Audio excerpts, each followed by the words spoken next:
Hey guys, all right, so we're going to look at the letter H. Remember, H says, and so we're going to circle any of the pictures that have the sound at the beginning.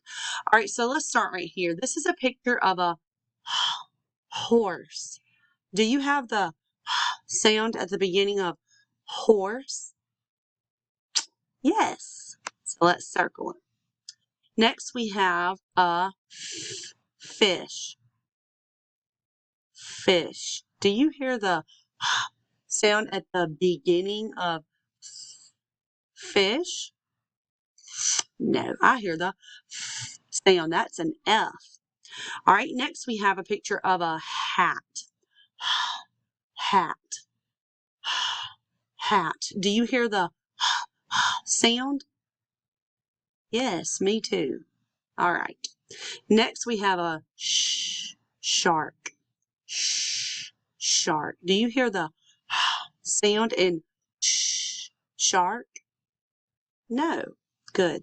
All right, next we have a bear. Bear. B.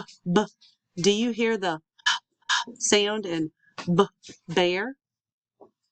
No. That's the b sound. Next we have a picture of a heart. Heart. Do you hear at the beginning of heart? Yes. So we're going to circle that. Bye, guys.